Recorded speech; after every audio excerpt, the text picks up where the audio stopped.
Coming up on Fulton Today, the Fulton County Tax Assessor's Office moves to a new location.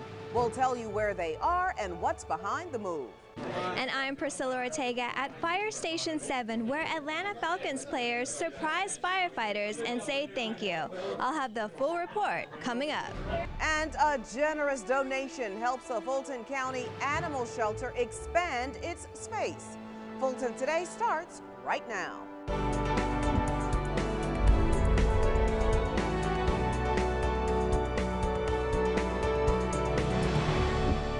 Welcome to Fulton Today, everyone. Fulton County residents who need to address property tax and value issues have a new location to handle their business.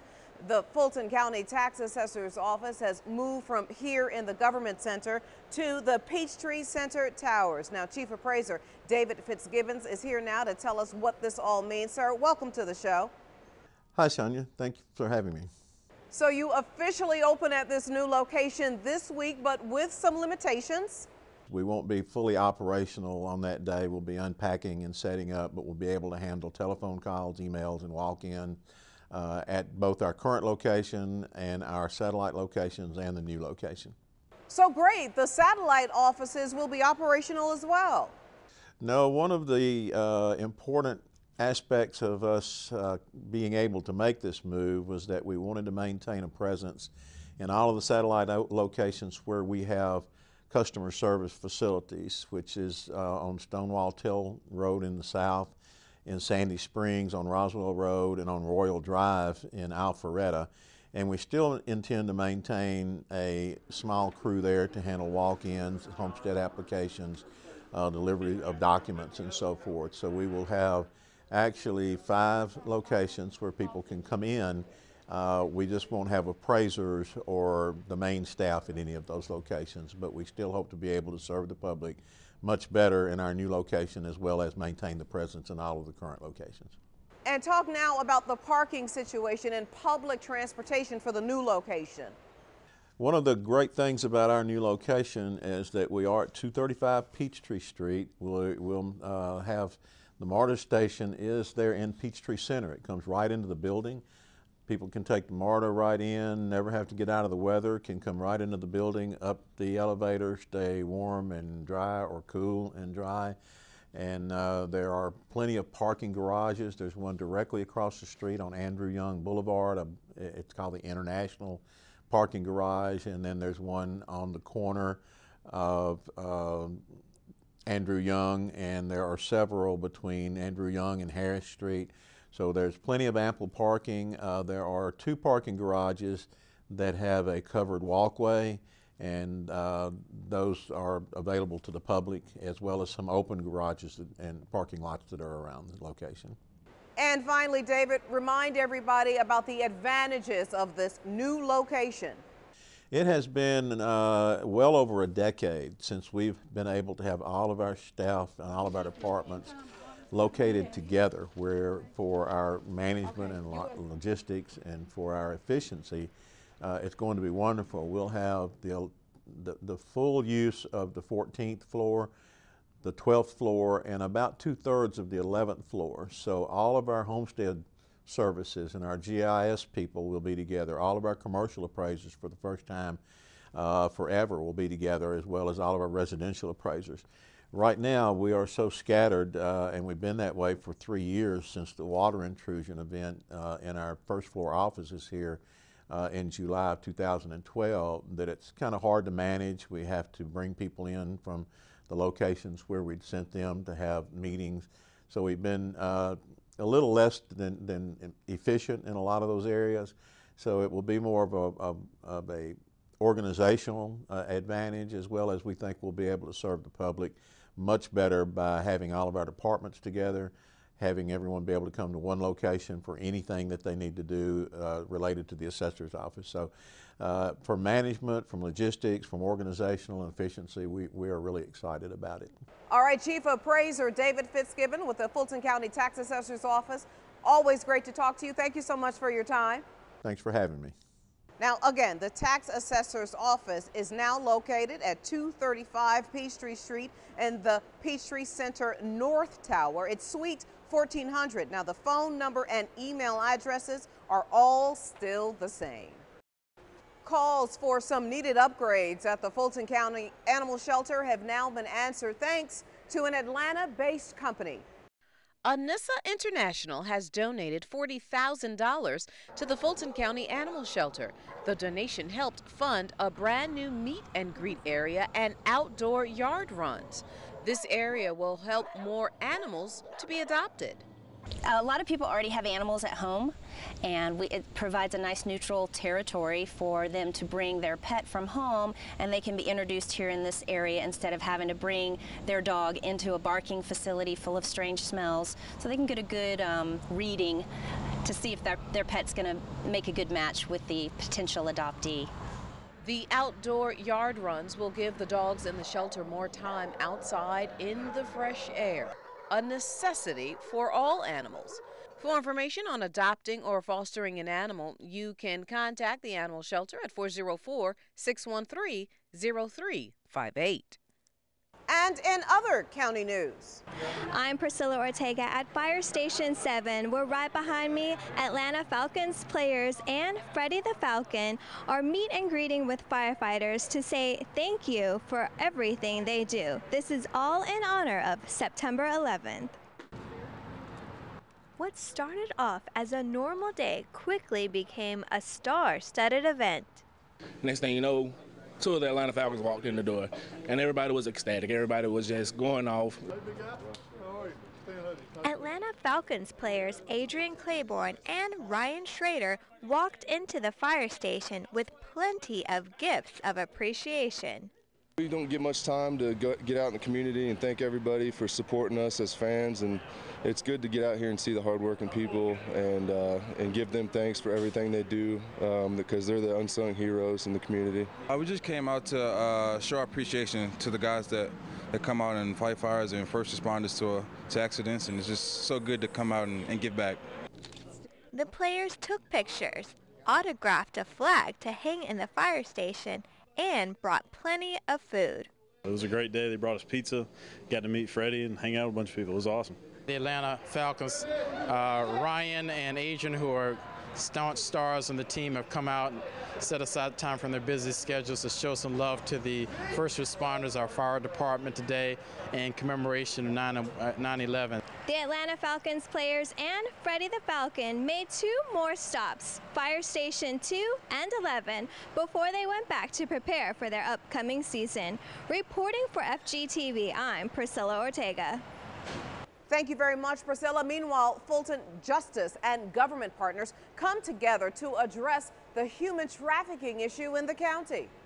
County staff from the courts, law enforcement, and human services discuss strategies to assist those most impacted by this crime. According to the Center for Public Policy, nearly 400 girls are sexually exploited in Georgia each month, and Georgia has the 6th highest population of illegal immigrants in the nation, many used for slave labor.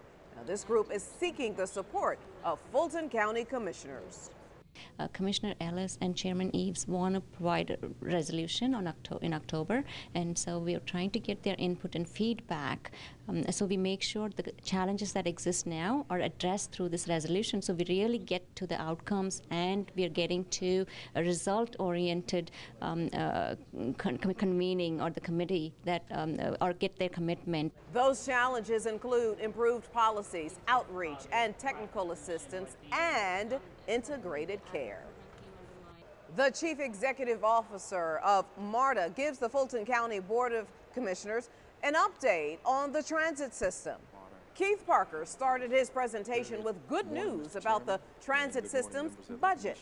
We've actually made a significant fiscal turnaround, seeing that $35 million deficit turn into a $25 million surplus this year. He also talked about technology improvement like Wi-Fi and cell phone access on the trains and buses, and discount holiday passes, and most important of all, no fare increase. This will be our 5th year in a row without a fare increase, so we are adding service, bringing new technology, improving overall quality while keeping the price of the service down.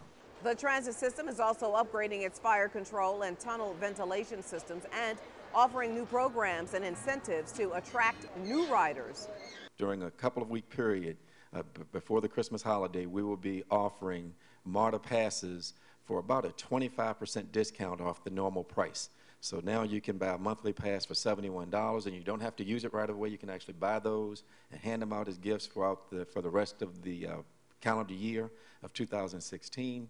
And again, this is an effort to reward the folks who ride us every day and have been strong stewards of MARTA and strong supporters of MARTA, but also looking for opportunities to attract new people to the service.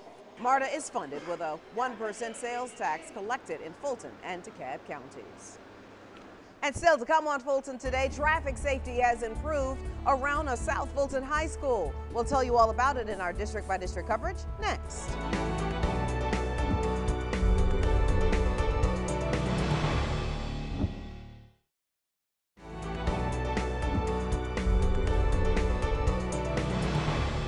A much-needed traffic light near a Fulton school gets the green light by county officials, and the dialogue continues for residents and county leaders. Here's this week's district-by-district coverage.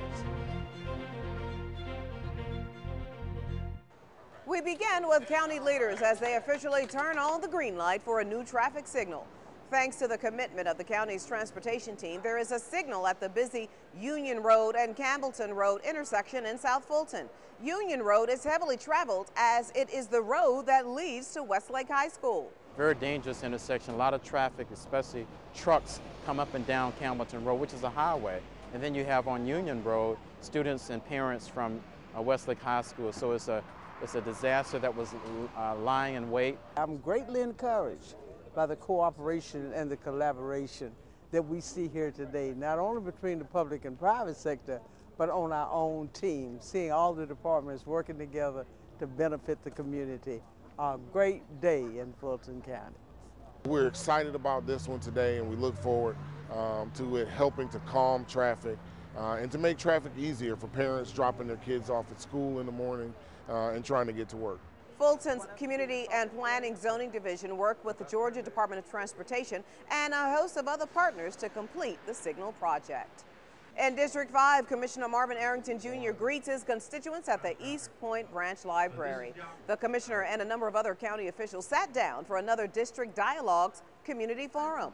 Residents had questions on a myriad of issues. Some included the issue of public safety. I came out tonight to learn about some of the different things that are going on. You learn of a lot of stuff that's going on in the community in this area through these district dialogues. This is my first time coming to a meeting, and I really did enjoy it, and it's very informational. It is something that I'll most definitely come back again to attend and be a part of in order to help the community grow. The commissioner is hosting a number of these forums called District Dialogues all month. Visit the district's website to get the dates and locations. And when we come back, a safe and easy way to get rid of out-of-date prescription drugs. Stay with us.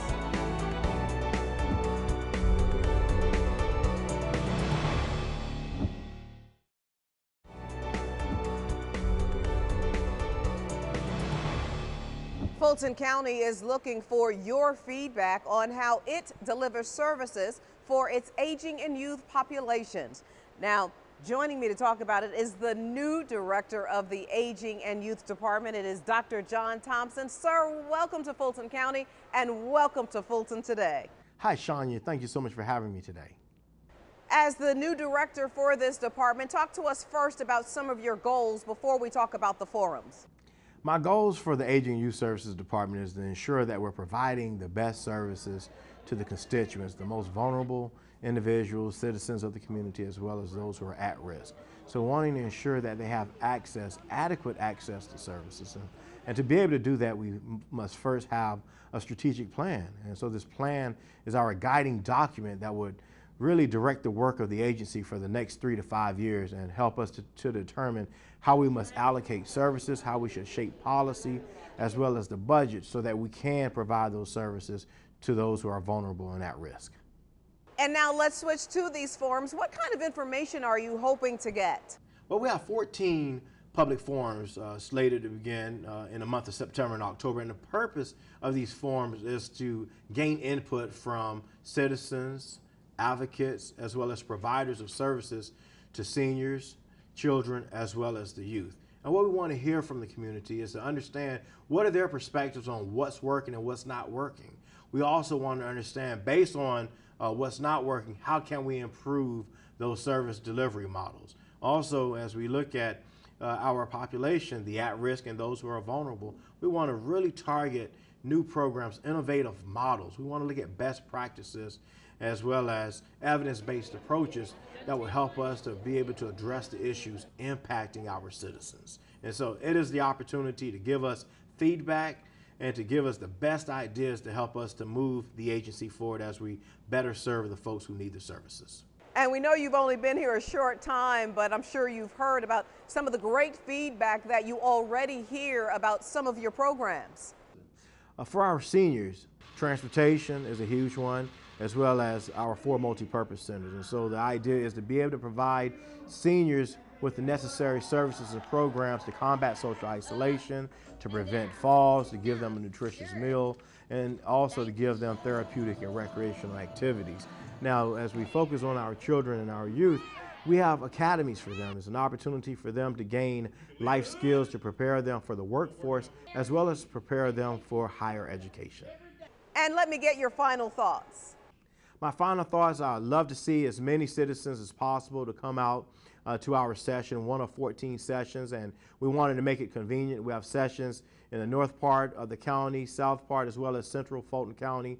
And so please come out, whether it's a morning session, afternoon, or evening session. Please come out and help us to shape the next strategic plan for the Aging and Youth Services Department. Dr. John Thompson, again, great to have you on the team, and welcome to Fulton County. Thank you so much for having me. It's a great opportunity of being in Fulton County. I look forward to partnering with so many great folks here in the county. Now, there are a number of aging and youth forums you can attend, including one at the Helene Mills Senior Center September 22nd at 6 p.m. Also, one at the Dorothy C. Benson Senior Multipurpose Facility at September 24th at 1 p.m. To see the whole list, just visit the county's website. Seniors get help with their cognitive skills by learning how to speak with their hands.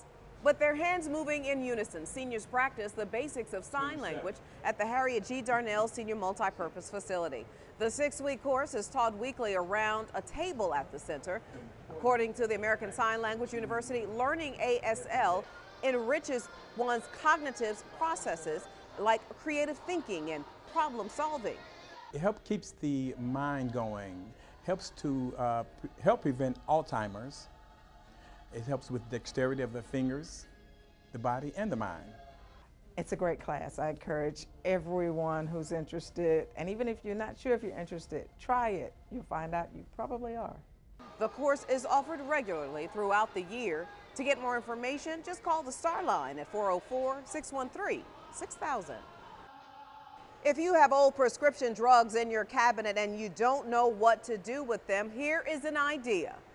Every year, people drop off expired or unused medications at designated locations for National Take Back Day. Now, you can just drop them in the box, no questions asked.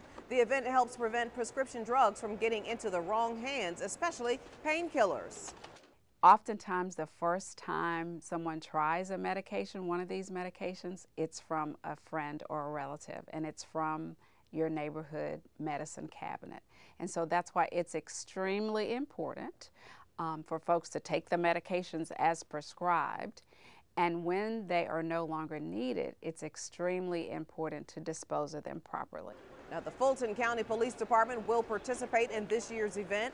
On September 26th, you can take your medications to the Walgreens at 6120 Old National Highway in College Park. This event is from 10 a.m. to 2 p.m. And still to come, the funny side of mother-daughter relationships takes center stage at a county theater. We'll tell you about it when we come back.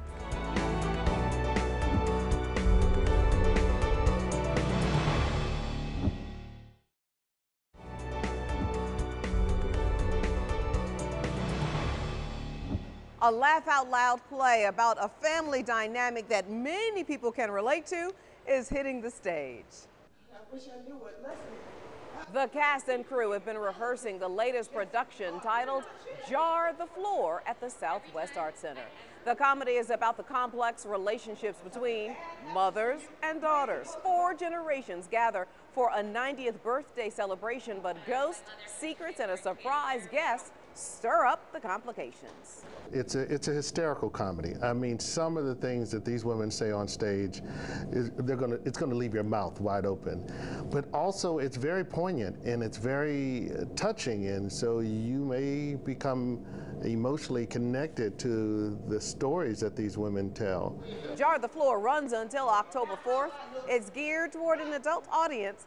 For more information, just visit this website. And finally, families enjoy activities from the Children's Museum of Atlanta at their very own library. Which works out very well. Members from the Children's Museum went to the Northside Branch Library to make a healthy meal, a pita stuffed with chickpeas, cucumbers, and peppers. During the Cooking with Colors event, children learned the importance of eating a wide variety of colorful vegetables. The kids then happily ate their meal that was packed with vitamins and protein.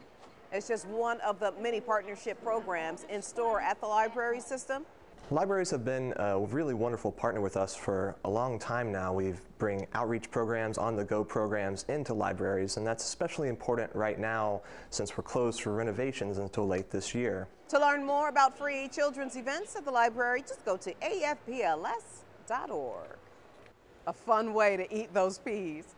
Well, before we go, we want to remind you that we'd like to connect with you online. Check us out on Twitter, Facebook, Instagram, and of course, anytime on our YouTube channel. Well, that does it for this edition of Fulton Today. Thank you for watching. Join us each week for news around and about Fulton County.